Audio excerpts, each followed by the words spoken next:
My name is John McKeon. I'm the moderator for the Teradata River, and today we have with us Tom Bishop, Executive Director for the Nationwide Center for Advanced Customer Insights. Tom, welcome to the River. Thanks, John. Tom is going to be doing a very interesting presentation at the Partners Conference around some fundamental issues that companies have with actually applying advanced statistical approaches and some of the weaknesses that he has found with those approaches. Tom, what do you see as some of the fundamental flaws that you're seeing many companies are having in terms of actually applying advanced statistical methods? John, some of the fundamental flaws relate to the fact that today we have this significant access to large amounts of complex data, almost instantaneously. And many people make the assumption that simply because we have access to data, statistical methods are applicable to the analysis of that data. And many people just apply the techniques that they've learned in classrooms to the analysis of data without really digging deeply into the fundamental assumptions that those methods are based on. Consequently, we're becoming, in many applications, much more mathematically oriented and much less analytically oriented. The major problem that we see in applications is people not fully understanding the fundamental assumptions that these methods are based on, challenging those assumptions in practice, and when the assumptions are not met, knowing how to continue with the analysis without making major logical mistakes in their inference and decision-making processes. Tom, give me some real-world examples. Do you have any examples where companies have actually gone in and did what you were talking about or didn't do what you were talking about and had some real fundamental problems in their business decisions and then maybe applied some of the corrective measures you're suggesting and actually had a significant change in what decisions could be made? Sure. In fact, we're going to be talking about this particular example in the Teradata talk. A major company that manufactures diabetic pumps for the medical industry. And one of the things that is essential is when you manufacture these pumps that you're able to test the pumps to ensure they're delivering the correct volume of medicine to the patient. And so these pumps are placed on test within a very sophisticated, expensive testing fixture.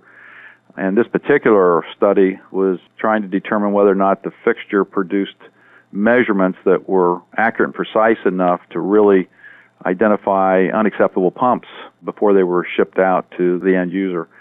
In that experiment, they generated a significant amount of data, spent a significant amount of money, but they organized the data simply with summary statistics. And they were ready to make a decision about whether or not the fixture could be used or not in this application based on what appeared to be a reasonable analysis based on sample averages, for example. And what they missed completely was that if you begin to look at the data as it was sequentially produced over time, we found significant problems with unacceptable levels of variation in the delivery, the volume of medicine that was delivered by the pumps, and they had associated that variability with problems with the pumps, when in fact it was actually due to problems with the fixture itself. It has very significant risk implications because if they misevaluate the characteristics of the measurement system, then they could very easily begin to ship unacceptable pumps out to the medical community.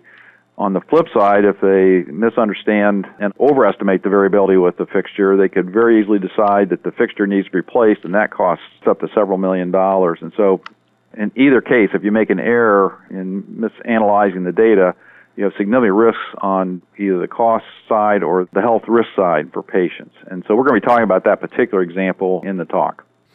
Well, Tom, whether it's the behavior or of a pump or actually consumer behavior, what do you recommend organizations do to really go back and try and make sure that they are avoiding some of these fundamental flaws in how they apply advanced statistics? Well, one of the arguments, John, we've been making is that, again, over the course of the last certainly 25, maybe 50 years, statistical methods and concepts have become overly influenced by mathematical methods rather than critical thinking and scientific methods. So what's happened here is many of our techniques and the subject of statistics has been greatly skewed towards mathematical methods rather than critical thinking methods. So what we're trying to do here at the center is put a lot more emphasis on fundamental critical thinking skills, problem formulation skills, So we know that we're solving the right problem with the basic solution rather than the wrong problem with an optimal solution. And so our major recommendation to companies is that they begin to go back to fundamentals, particularly as it applies to the underlying assumptions that all of these mathematical and statistical techniques are based on that they're using within the context of their analytic applications. Tom Bishop, Executive Director for the Nationwide Center for Advanced Customer Insights. He will be presenting at Partners Conference coming up. It should be a great session. Tom, looking forward to seeing you there. Thank you, John.